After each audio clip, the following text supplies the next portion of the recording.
नमस्कार विद्यार्थियों।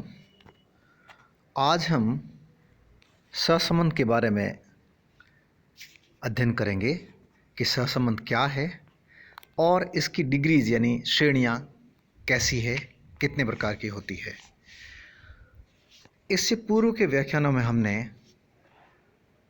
समंग श्रेणियों में किस तरह का विचलन है, समंग श्रेणी के कौन से प्रतिनिधि मूल्य हैं जिनको हम सांख्यिकी माध्य कहते हैं, और उन प्रतिनिधि मूल्यों से अन्य पदों का अंतर क्या है, भटकाव कितना है, विचलन कितना है, अर्थात समंक श्रेणियाँ कितनी विचलित है, उनमें आपस में कितना विस्तार है, कितना भटकाव है, और यदि एक से अधिक समंक श्रेणियाँ हो तो उस भटकाव या विचलन के आधार पर अर्थात अपकरण के माप के आधार पर हम ये जानते हैं कि कितने जान सकते हैं कि कौन सी श्रेणी अधिक विचलित हो रही है, कौन सी श्रेणी में विस्तार अधिक है और कौन सी श्रेणी में विस्तार कम है, फैलाव कम है, भटकाव कम है। जो श्रेणी कम भटकाव वाली होती है उसके अपकिरण के माप छोटे होते हैं, और जो श्रेणी अधिक विस्तार वाली या अधिक फैलाव वाली या प्रतिनिधि मूल्यों से जितने अधिक अंतर अन्य मूल्यों के साथ होगा उतनी ही अधिक वह विचलित श्रेणी कहलाएगी और अपकिरण का माप भी उतना ही अधिक आएगा। लेकिन ये नहीं जाना हमने अभी तक कि यदि एक से अधिक श्रेणियाँ हमारे पास में हैं, मान लेते हैं 2 श्रेणियाँ हैं और उन 2 श्रेणियों में किस प्रकार का संबंध पाया जाता है, ये हम अभी तक के अध्ययन में नहीं जान पाए। इसलिए सहसंबंध की सहायता से हम ये जानने की कोशिश करेंगे कि श्रेणियाँ आपस में किस प्रकार से संबंधित है। इसके अर्थ के बारे में यदि हम देखें तो बहुत सरल शब्दों में हम कह सकते हैं कि 2 संबद्ध समंकमालाओं की परस्पर आश्रितता का विधिवत सांख्यिकीय अध्ययन सहसंबंध के सिद्धांत के अंतर्गत किया जाता है। अर्थात 2 श्रेणियों के मध्य पाए जाने वाले सहसंबंध को सहसंबंध की सहायता से हम ज्ञात कर सकते हैं। अर्थात 2 समंक श्रेणियाँ जब हमें प्राप्त हो तो उसके आधार पर उनका सहसंबंध का माप ज्ञात करके हम बता सकते हैं कि इन 2 श्रेणियों में कोई सहसंबंध पाया जाता है या नहीं पाया जाता है। यदि पाया जाता है तो वो किस प्रकार का है, क्या वो धनात्मक सहसंबंध है या फिर ऋणात्मक सहसंबंध है, क्या वो उच्च सहसंबंध है या निम्न सहसंबंध है। इस प्रकार से हम विभिन्न श्रेणियों के आपस में सहसंबंध की सहायता से संबंध को ज्ञात कर सकते हैं। इसकी परिभाषाओं के ऊपर जब हम प्रकाश डालते हैं तो देखते हैं कि मुख्य रूप से डेवनपोर्ट, किंग, कॉनर आदि ने सहसंबंध की परिभाषाएं दी है, जहां किंग कहते हैं कि यदि यह सत्य सिद्ध हो जाता है कि अधिकांश उदाहरणों में 2 चर मूल्य सदा एक ही दिशा में या विपरीत दिशा में घटने बढ़ने की प्रवृत्ति रखते हैं, तो ऐसी स्थितियों में हम ये समझते हैं कि उनमें एक सुनिश्चित संबंध पाया जाता है। यह संबंध ही सहसंबंध कहलाता है। वहीं डेवनपोर्ट कहते हैं कि सहसंबंध का पूरा विषय पृथक विशेषताओं के बीच पाए जाने वाले उस पारस्परिक संबंध की ओर संकेत करता है जिसके अनुसार वे कुछ मात्रा में साथ साथ प्रवर्तित होने की प्रवृत्ति रखते हैं। तो वहीं कॉनर अपने शब्दों में इस प्रकार सहसंबंध को परिभाषित करते हैं, जब 2 या अधिक राशियां सहानुभूति में परिवर्तित होती हैं जिससे एक में होने वाले परिवर्तनों के फलस्वरूप दूसरी राशि में भी परिवर्तन होने की प्रवृत्ति पाई जाती है, तो वे राशियां सहसंबंधित कहलाती है। इन परिभाषाओं से और अर्थ से ये स्पष्ट हो जाता है कि 2 संबद्ध समंक श्रेणियों में साथ साथ परिवर्तन होने की प्रवृत्ति को ही सहसंबंध कहते हैं। सहसंबंध को सहविचरण भी कहते हैं। कोरिलेशन और कोवेरियंस दोनों ही नामों से जाना जाता है। यद्यपि सहसंबंध के माप सहसंबंध के गुणांक के नाम से ही जाने जाते हैं और मुख्य रूप से कार्ल पियर्सन का सहसंबंध गुणांक और स्पीयरमैन का कोटि सहसंबंध गुणांक अधिक महत्वपूर्ण हैं और उन्हीं को हम आगे अध्ययन करेंगे। यदि हम देखें कि सहसंबंध का प्रतिपादन किसने किया या सर्वप्रथम इसका उपयोग किसने किया और अर्थशास्त्र या अन्य विज्ञानों में ये किस प्रकार प्रचलित हुआ, उसके बारे में यदि हम देखें तो हम पाते हैं कि खगोल शास्त्री ब्रावे, जो कि फ्रांस के वैज्ञानिक थे, उन्होंने सबसे पहली बार सहसंबंध शब्द का प्रयोग किया था और उन्होंने अपने अध्ययन में सहसंबंध ज्ञात करने की कोशिश की। लेकिन इसको विकसित करने को और आधुनिक रूप देने का जो श्रेय है वो जाता है फ्रांसिस गाल्टन, जो कि एक प्राणीशास्त्र थे, और कार्ल पियर्सन, जो कि एक प्राणीशास्त्री थे और ये सांख्यिकविद भी कहलाए।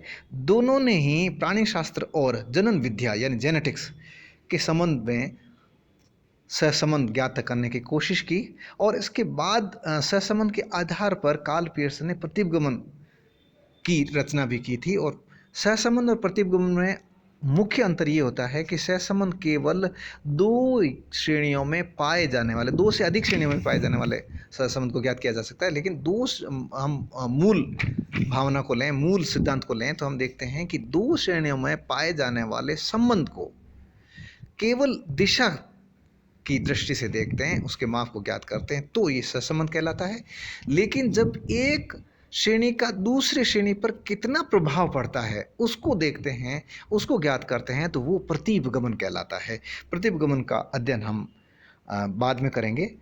हम इस समय सहसंबंध के बारे में अध्ययन कर रहे हैं, इसलिए मैं पुनः दोहराना चाहूँगा कि सर्वप्रथम फ्रांस के खगोलशास्त्री ब्रावे ने और आधुनिक रूप में फ्रांसिस गाल्टन और कार्ल पियर्सन ने अपने प्राणी शास्त्र से संबंधित यानी कि बायोलॉजी से संबंधित जनन विद्या, जेनेटिक्स और इससे संबंधित क्षेत्रों के लिए सहसंबंध का उपयोग किया था।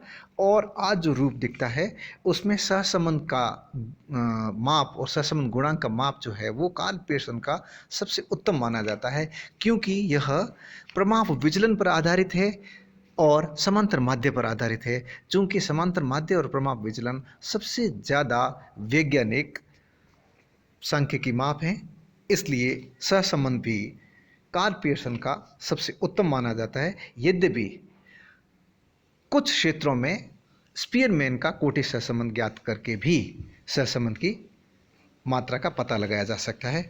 अब हम आगे चलते हैं और देखते हैं कि सहसंबंध की मात्रा या डिग्रीज ऑफ कोरिलेशन क्या है।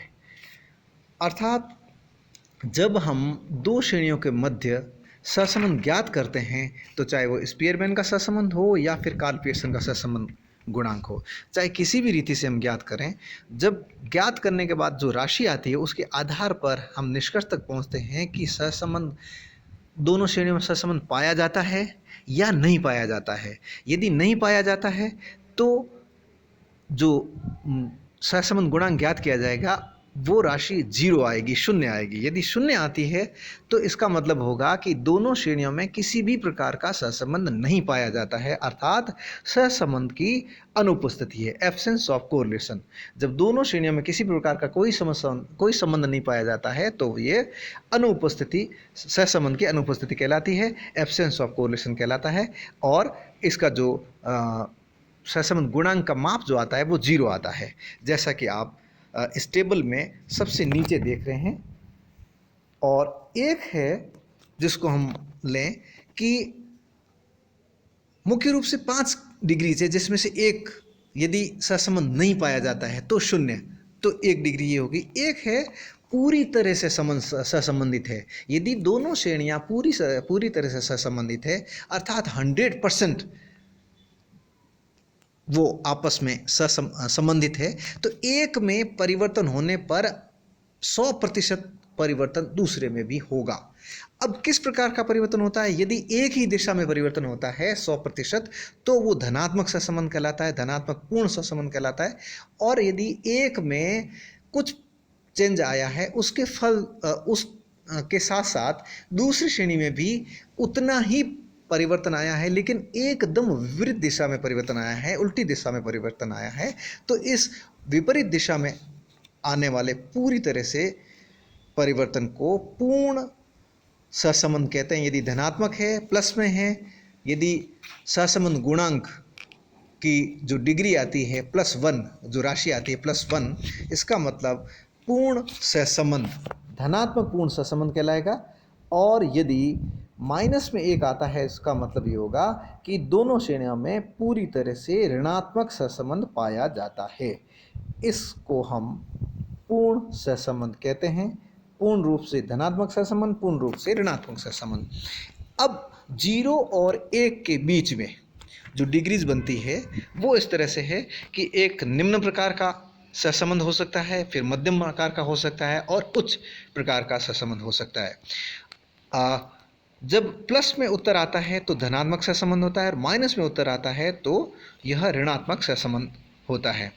जब कार्ल पियर्सन के सहसंबंध गुणांक के माप के आधार पर ज्ञात करें या स्पीयरमैन के सूत्र के आधार पर सहसंबंध ज्ञात करते हैं, और यदि उत्तर आता है 0 से लेकर, यानी 0 आता है तो 0 होगा, लेकिन 0 से ऊपर, लेकिन 0.25 तक यदि उत्तर आता है, यानी 0.25 तक उत्तर आता है, प्लस में आता है, तो यह निम्न प्रकार का धनात्मक सहसंबंध होगा।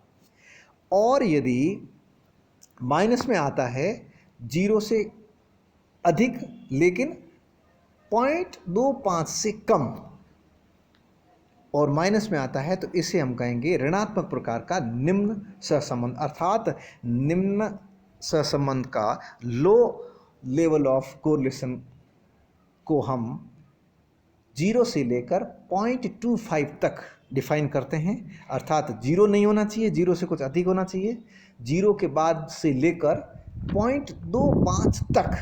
चूँकि ये हम सतत श्रेणी में अपवर्ज श्रेणी वाली बात करेंगे, इसलिए 0 से लेकर 0.25 तक, यानी कि 0.25 होते वो अगली श्रेणी में चला जाएगा, मॉडरेट में चला जाएगा, लेकिन 0.25 तक यदि उत्तर आता है तो ये निम्न प्रकार का सहसंबंध पाया जाएगा। यदि प्लस में आता है तो निम्न प्रकार का धनात्मक सहसंबंध, और यदि माइनस में आता है तो निम्न प्रकार का ऋणात्मक सहसंबंध कहलाएगा। इसके बाद हम आगे चलते हैं, और यदि उत्तर आता है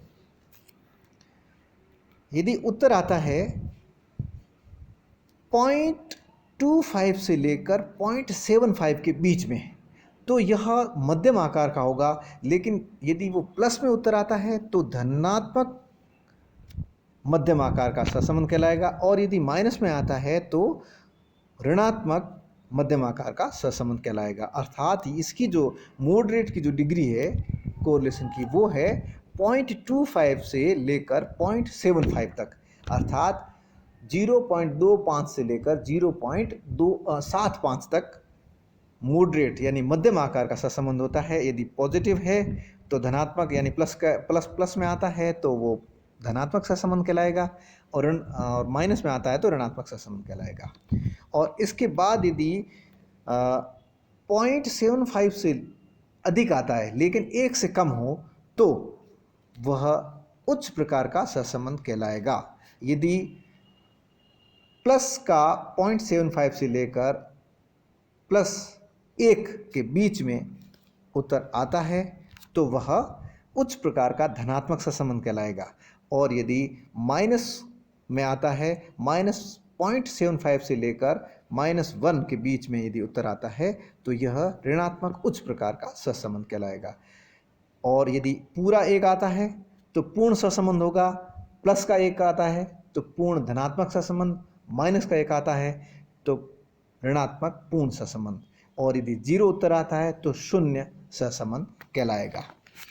इस तरह से आज हमने इस व्याख्यान में जाना कि सहसंबंध क्या है, सहसंबंध का अर्थ क्या है, परिभाषा क्या है और इसकी डिग्रीज क्या है। यदि हम किसी भी रीति से, किसी भी सूत्र से सहसंबंध ज्ञात करते हैं और उसके विभिन्न राशियां आती है, तो उन राशियों के, उन मात्रा के आधार पर हम ये कह सकते हैं कि दोनों श्रेणियों में सहसंबंध है या नहीं है तो किस प्रकार का है, क्या निम्न है, मध्यम है, उच्च है या फिर पूर्ण है। इसके बारे में पूरी जानकारी ली, और अगले व्याख्यान में हम सहसंबंध को ज्ञात करने के तरीकों के बारे में अध्ययन करेंगे। धन्यवाद।